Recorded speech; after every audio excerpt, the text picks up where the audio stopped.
from Southern Maryland's weather leader. This is a JB Weather Alert.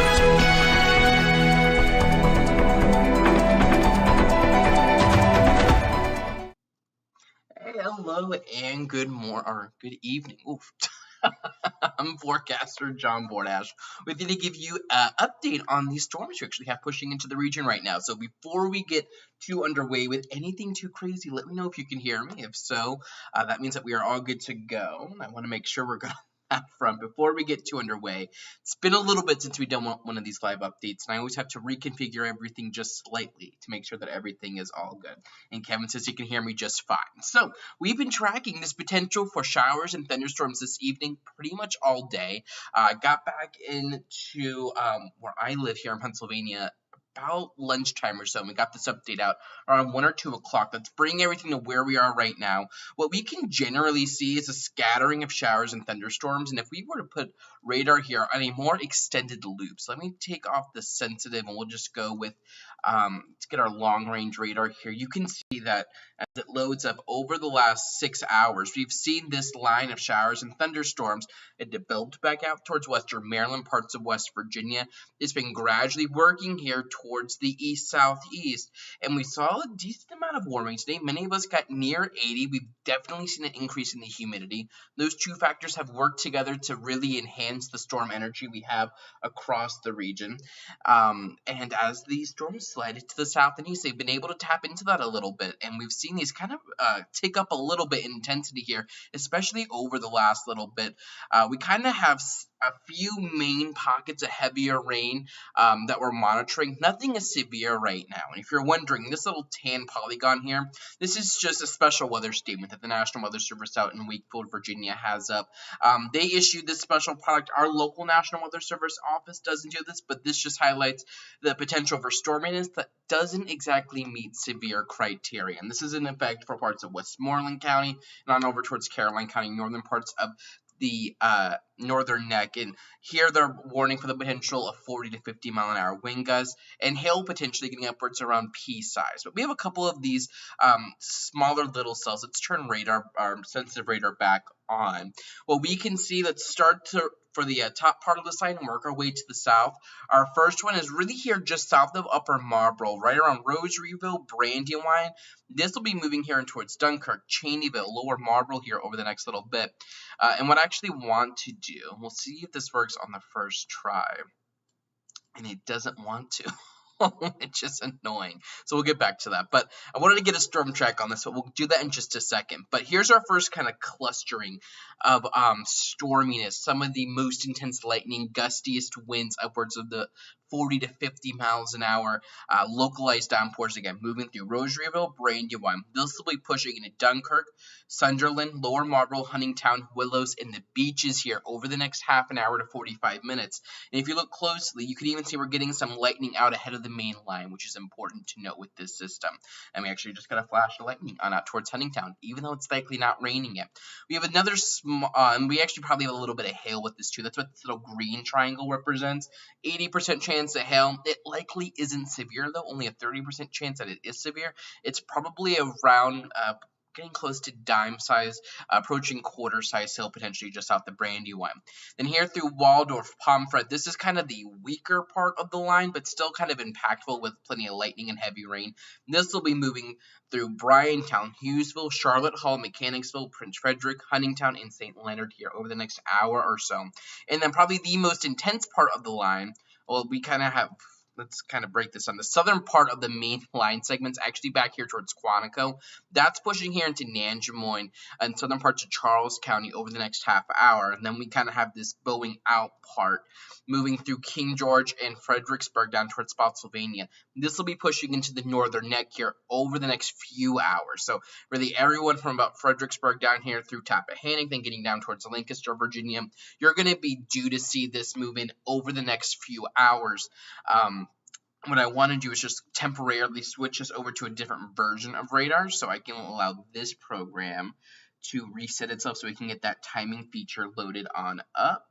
Yep, that works. Let me get this loaded back up. And you can really see where this really is just kind of focused here on our region. It's south of Annapolis, south of Route 50. Again, really kind of focused from about uh, Upper Marlboro, moving down here through Waldorf, La Plata, and then getting down here through King George.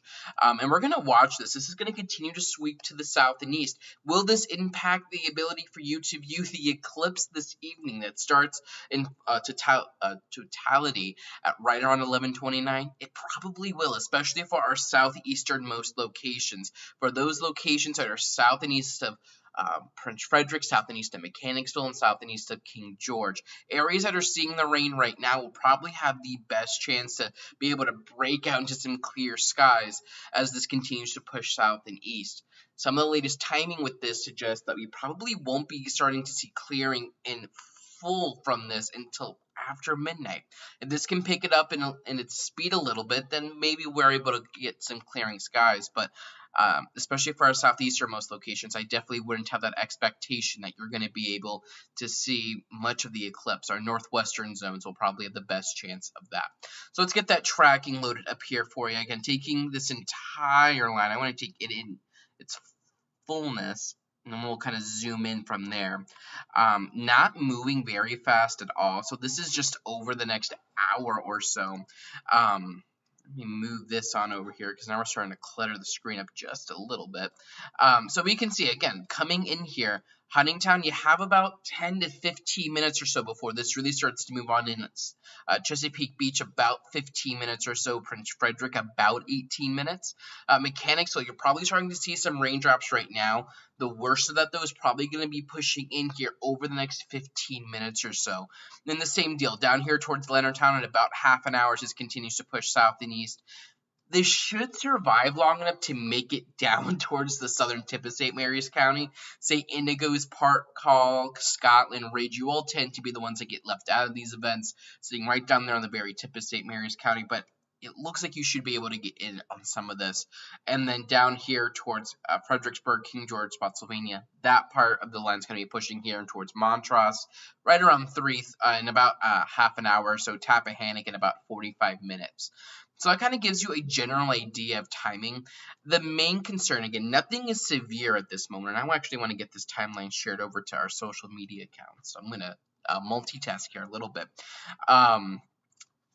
The main threats here are really going to be heavy rain, gusty winds, lightning, and a little bit of hail. Nothing right now is severe, which is great news.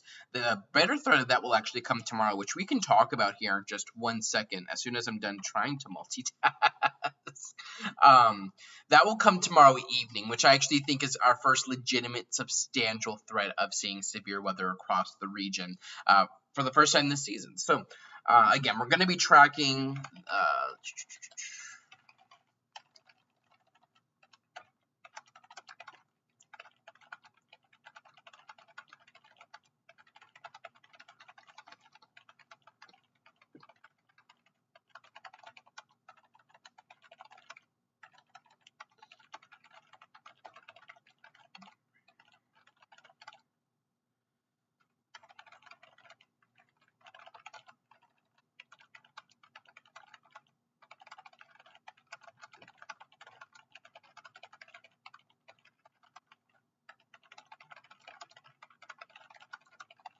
There we go. Okay. Again, the multitasking is not something I'm the best at, so just had to get that typed out, and we'll get that shared. So as we come back in here, what I do want to quickly show you, let's transition a little bit from this. Let's get over to the show graphics. No tornado warning. Let me get that off. There we go.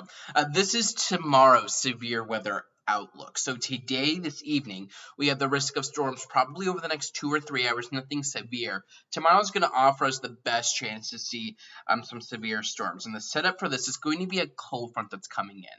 We've seen the warm and humid conditions today. They're going to continue tomorrow. Tomorrow, we likely get to right around where we were today, upper 70s, lower 80s.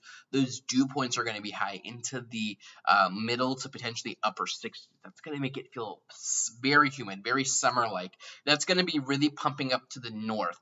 As colder air works through with the cold front, those are going to clash a little bit. And where they clash, we're going to see the potential for thunderstorms to develop as that cold front moves on through. We actually have some decent severe weather parameters in play for tomorrow. Today, we've seen a decent amount of storm energy. We'll see that again tomorrow. What we're lacking today is a lot of upper level support for severe storms. You don't have a lot of wind shear. We don't have a lot of vertical upward motion. We don't have a lot of twisting and turning of the winds through different layers of the atmosphere, which is good. That's why the line of storms moving through right now isn't severe. It is strong, but not severe. Tomorrow we will have some of those factors in play as this line pushes on through, and the greatest potential where that can happen is going to be east of the Blue Ridge Mountains. That's why much of our area there, shaded in orange, our entire coverage zone, and much of the state of Maryland east of I-81 is under that level 3 enhanced risk of seeing severe weather. We typically only see this level 3 risk get issued for our region about a handful of times. So it does speak to it's not a common occurrence here. This is something we're going to be paying attention to. And this isn't a promise of storms. It is not guaranteed that everyone in orange tomorrow is going to see a severe storm. We're likely going to see severe storms tomorrow fire somewhere within this orange zone. And even the yellow zone, that's still an elevated threat of severe weather. Somewhere in the mid-Atlantic, we're likely to see some severe storms develop. The question is, where exactly will this occur? And that's something we're going to only really be able to pinpoint when it's happening. So we're alerting everyone to this threat that we could see this develop. Lightning is going to be a big concern tomorrow, damaging wind gusts upwards of 60 to 70 miles an hour. That's really going to be the headline event. The key for tomorrow is that we're going to see a line of thunderstorms work on through that's going to be bringing that gusty wind threat. Out ahead of that, we could see 1 or 2 storms race out ahead and develop. If that happens, those would be the storms that might have the potential to rotate tomorrow evening, and we could see 1 or 2 brief spin-ups develop tomorrow. I don't think it'll be a tornado outbreak, but we could see a couple of spin-ups. With that, if we see that occur. And we are likely to see those prefrontal storms fire somewhere, but do they fire in New York? Do they fire in Pennsylvania, and Maryland, or Virginia? We just don't know. We're going to be watching that. The timing for this could be as early as 2 o'clock with those prefrontal storms, but I think the main line of storms bringing the heavy rain and those damaging winds, I think moves through right around the evening rush. 4 to 5 o'clock until about 6, 7, maybe as late as 8 o'clock tomorrow evening. Hail is going to be an issue tomorrow as well. We could see quarter-size hail thanks to the cold air moving in with the cold front. And this could lead to some ponding. That actually is an issue we're seeing today to some degree as well as these storms push on through. They're not moving super fast. So we're looking at prolonged periods of rain with this line, leading to ponding and a little bit of localized flooding. As these storms push through, let me see if I can bring up our rainfall estimates. So let me turn this storm track off quickly. And I want to turn some of these different layers off. Let's turn the lightning off quickly as well. I want to see if we can't get our precipitation loaded up with this. Let's turn the regional radar off. As these storms have pushed on through, let's bring up this. I don't think this is capturing the full event. There we go. As these storms have pushed through, where we've seen the heaviest rain develop, we've seen these storms put down a decent amount of rain. Out here towards Warrenton, putting down a quick 1 to 2 inches of rain. We're seeing the same even down here towards King George County. Upwards of 1 to 2 inches just out the Fairview Beach, over towards Spotsylvania, upwards of 2 inches of rain. The Charlottesville area has actually seen some flooding with this. Flood warnings have been issued out this way.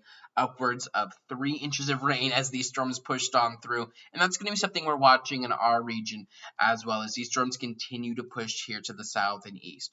I don't think we're talking widespread flooding, but you do want to be aware of that threat of, a little bit of heavy rain with these as they continue to swing on through. And that lightning count is really just soaring up right now. And this speaks to a lot of that upward motion in the atmosphere, which is actually going to potentially lead to a little bit of hail developing as well. I want to see if we can't get our estimated hail size loaded up. Let me turn off the regional radar. So where we get these little bits of color here, so these blues, these little bits of yellow, that's indicative of where we're looking at hail. And typically they tend to occur right around the area we're seeing a lot of lightning.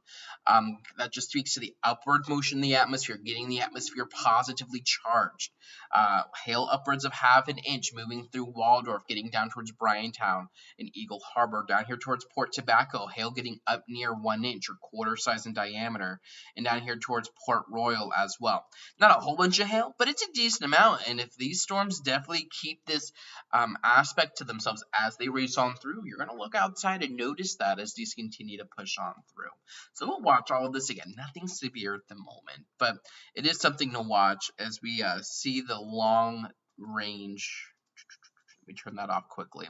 As you can see here from earlier this afternoon when these storms developed, pushed on through, and now we're seeing those work here to the south and east. And if I were to put on the temperatures with this, you can see the cooler air rushing in behind this. This isn't our cold front, but these are cooler temperatures with this. Out ahead of it this afternoon, getting up into those middle to upper 70s. And as these have pushed through, we're seeing temperatures starting to cool down to the 60s back behind this where the rain has pushed in. So stay weather aware throughout the rest of the afternoon and evening. We should begin to see some clearing as we approach midnight. I really wouldn't expect optimal eclipse viewing across our region. I think the best conditions are going to be closer to I-95. So if you're in La Plata or Waldorf or Brandywine, it's crazy right now, but you're seeing the storms now, which means they should get out of here, and the clouds should get out of here for a good viewing here in about 3 hours. This line is still moving pretty slow, so if this was a typical moving line at about 30 to 40 miles an hour, we'd probably get it out of here in time for our southeastern zones to see the eclipse. But I think we're going to struggle with that just since we've been here. Let me take this to just an hour loop. You can see just how slow this line is moving. It's just gradually, slowly working its way through. So it's going to be a little bit before it moves into Prince Frederick or Leonardtown or Lexington Park. But when it does, you'll get a decent amount of rain. You'll get some ponding on the road. So stay weather aware. We'll continue to monitor this. If we get any new updates, I'll be back here live with you. Again, nothing severe right now. I do think tomorrow's going to be the biggest, so far this year, the biggest severe weather threat. Not a guarantee, but a threat of severe storms for tomorrow. Head over to jbweather.net for that information. I have an extensive write-up. If you don't want to read all the words, I have a decent amount of graphics on that post as well that you can thumb through to see what's going on. And always stay alert on our social media platforms. Facebook.com/JBWeather, Twitter at JB_weather, Instagram at JBWeather for the latest. And social media will be a quick way to get weather alerts from me. When we're not live, those alerts get automatically posted across all of our platforms. So stay tuned, stay weather aware. Heavy rain, some lightning, gusty winds, and a little bit of hail going to be possible throughout the evening before some clearing overnight. So have a nice and safe one, and keep it tuned right here to JB Weather, and we'll talk again soon if anything prompts an update. Check the forecast anytime online at jbweather.net.